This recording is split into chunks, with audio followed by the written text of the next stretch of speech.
आज हम बात करेंगे ईरान के सुप्रीम लीडर खामनाई ने AK-47 के साथ इसराइल को धमकी दी। उन्होंने कहा कि ऑपरेशन ट्रू प्रॉमिस 3 का आगाज हो सकता है।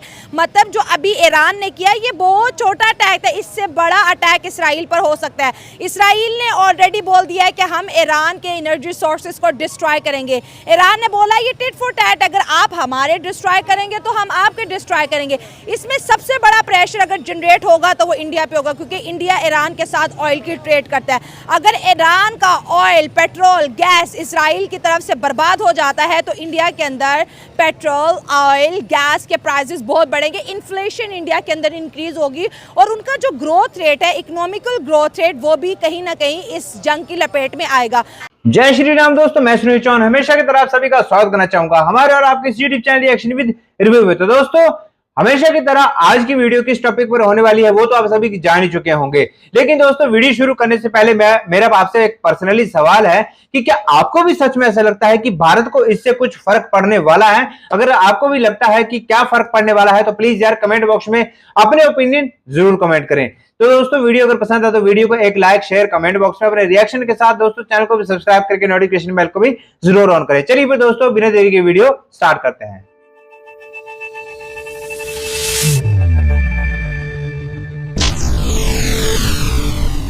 मेरे ख्याल से मुझे लगता है कि शायद इसराइल की अगर मोसाद के बारे में देखा जाए तो जिस तरह रिसेंट उन्होंने पेजर्स अटैक किए हैं और उन्होंने मखसूस मतलब AI को यूज़ करते हुए उनके मेन बंदों को दूसरी टेरिटरी के अंदर और बंकर के अंदर उड़ाया है। बिल्कुल उनको पेजर अटैक्स, हालांकि ये सोच भी नहीं सकते कि एक कोई मुल्क अपनी एक तंजीम अपने लिए खुफिया चीज़ मंगवा रहा है, लेकिन उन्होंने इस खुफिया चीज़ के थ्रू ही उनको किल कर दिया। तो मेरा ख्याल है कि ईरान का ये हमला मिडिल ईस्ट के लिए बड़ा गलत साबित हो सकता है। अच्छा, क्योंकि अगर हम देखें तो 1969 में आई थिंक जब इजिप्ट, लेबनान और जॉर्डन ने मिलकर अटैक किया था तो उस वक्त वो इसराइल का कुछ उखाड़ नहीं सके थे।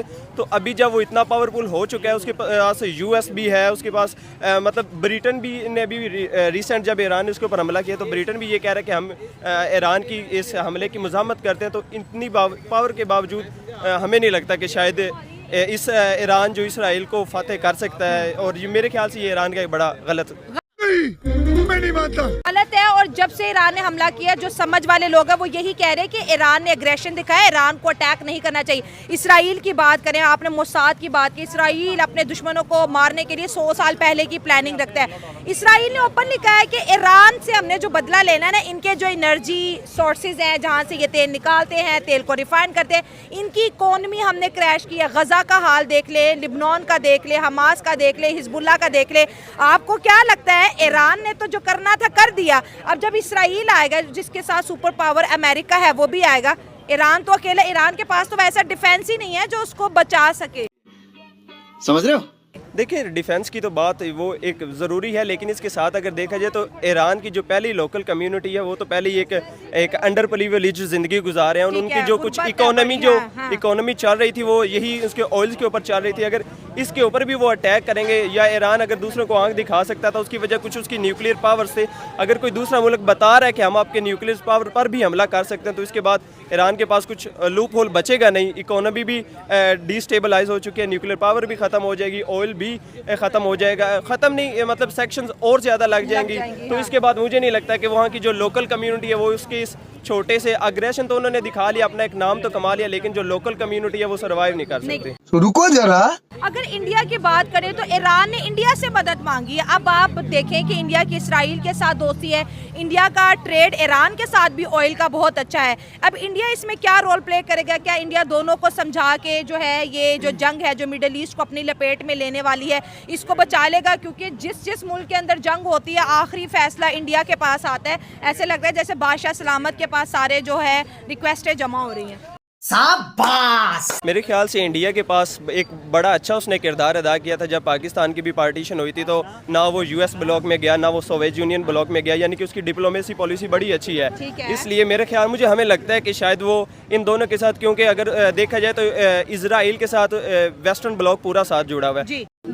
तो रहने दो फिर। तो कभी भी इंडिया ये नहीं चाहेगा कि वो जो इंडस्ट्री है, मोस्टली आप इलेक्ट्रॉनिक बात कर लें या डिजिटलाइज की बात कर लें, तो उसके अंदर वो इसराइल को कभी भी नहीं छोड़ेगा। हाँ। और साथ ही क्योंकि अब इंडिया इसराइल को नहीं छोड़ेगा, नहीं छोड़ेगा। जैसे वो कहते हैं हम स्टैंड कर रहे हैं तो कर रहे हैं। क्योंकि आप देखें अगर सऊदी अरेबिया इसराइल को नहीं छोड़ा तो इंडिया क्यों छोड़ेगा? हालांकि इंडिया के पास लॉजिक तो है, एक तो पॉपुलेशन भी बड़ी ज्यादा है और साथ में वो ईरान को इसलिए नहीं छोड़ेगा क्योंकि उनको सस्ता और रिफाइंड पेट्रोल मिल रहा है, क्योंकि उनकी एक तो पॉपुलेशन बड़ी ज्यादा है और वो एक ग्रोइंग ऐसी इकोनॉमी है, ये एक ऐसी इंडस्ट्री है जो दुनिया के ऊपर अभी चाइना के बाद सबसे ज्यादा बड़ी इकोनॉमी आपके मार्केट इंडिया के बाद है। तो हम मालूम है तेरे बाप को मत सिखा। ये है एक स्पिरिचुअली ईरान कह सकता है, मींस के कि हम जो है वो उनको तबाह कर देंगे। जज्बाती, हाँ जी, जज्बाती बयानबाजी भी हो सकती है, स्पिरिचुअली भी हो सकती है, लेकिन जो एक्चुअल जो सिचुएशन है वो मैं समझता हूँ कि थोड़ी सी अगेंस्ट है।